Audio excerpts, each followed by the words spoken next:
अस्सलाम वालेकुम।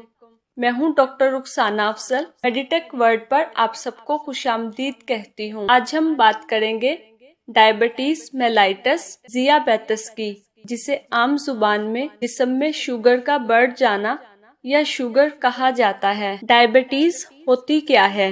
हमारे जिस्म को तवानाई के लिए ग्लूकोज की जरूरत होती है। ग्लूकोज हमें खाने से हासिल होता है। ग्लूकोज खून में शामिल हो जाता है और ब्लड के जरिए जिस्म के मुख्तलिफ हिस्सों तक पहुंचता है। लेकिन ग्लूकोज को सेल्स के अंदर दाखिल होने के लिए एक अहम हार्मोन की जरूरत होती है, जिसे कहते हैं इंसुलिन। इंसुलिन हमारे पैंक्रियाज में मौजूद बीटा सेल्स बनाते हैं। खाने के बाद ग्लूकोज बढ़ता है तो पैंक्रियाज इंसुलिन रिलीज करता है। सादा अल्फाज में ग्लूकोज हमारे जिस्म का फ्यूल है, जबकि इंसुलिन एक की तरह काम करता है, जो सेल्स के अंदर दरवाजे खोलने में मदद देता है ताकि ग्लूकोज सेल्स के अंदर जाकर एनर्जी के लिए इस्तेमाल हो सके। जब ये निज़ाम सही तरह काम करता है तो ब्लड ग्लूकोज एक मुनासिब हद में रहता है। लेकिन डायबिटीज में यही निज़ाम मुतासिर हो जाता है। या तो जिस्म में इंसुलिन इनफ मिकदार में नहीं बनता, या जिस्म के सेल्स इंसुलिन के सिग्नल का मुनासिब रिस्पॉन्स नहीं देते, इसे इंसुलिन रेजिस्टेंस कहते हैं। नतीजा ये होता है ग्लूकोज सेल्स में मुनासिब मिकदार में इस्तेमाल नहीं हो पाता और खून में ग्लूकोज की मिकदार बढ़ने लगती है। डायबिटीज की अहम इकसाम। Type 1 diabetes. टाइप 1 में जिस्म का इम्यून सिस्टम पैंक्रियाज के इंसुलिन प्रोड्यूसिंग बीटा सेल्स को नुकसान पहुंचा देता है। इसकी वजह से इंसुलिन बहुत कम या तकरीबन बिल्कुल नहीं बनता। इसलिए ऐसे पेशेंट्स को इंसुलिन थेरेपी की जरूरत होती है। Type 2 diabetes. टाइप 2 डायबिटीज सबसे आम किस्म है।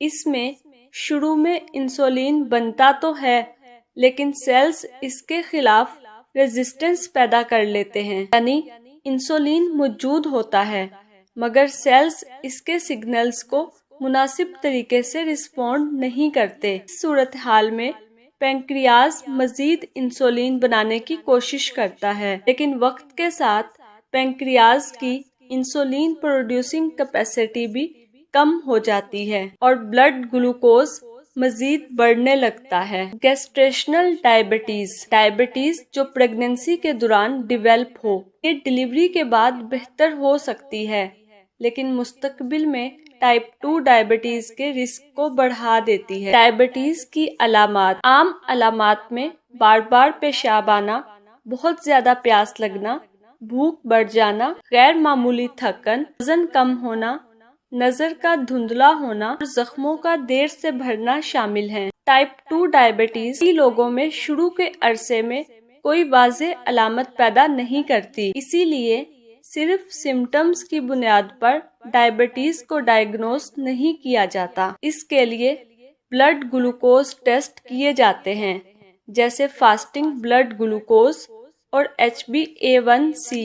ब्लड ग्लूकोज का मुसलसल ज्यादा रहना खतरनाक क्यों है? जब ग्लूकोज लंबे अरसे तक खून में ज्यादा रहे तो ये ब्लड वेसल्स और नर्व्स को नुकसान पहुंचा सकता है। वक्त के साथ इसके असरात दिल, गुर्दों, आँखों, असाब और ब्लड सर्कुलेशन पर पड़ सकते हैं। इसीलिए डायबिटीज में सिर्फ आज की शुगर देखना काफी नहीं, बल्कि मकसद ये है कि ब्लड ग्लूकोज को तवील अरसे तक मुनासिब रेंज में मेंटेन किया जाए। डायबिटीज को काफी हद तक कंट्रोल किया जा सकता है। इसके लिए regular physical activity, balanced diet, मुनासिब blood glucose monitoring, weight management और डॉक्टर की तजवीज़ करदा मेडिसिन्स या इंसुलिन थेरेपी अहम किरदार अदा करते हैं।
خاص طور پر کاربوہائیڈریٹ سے۔ کھانا ہضم ہونے کے بعد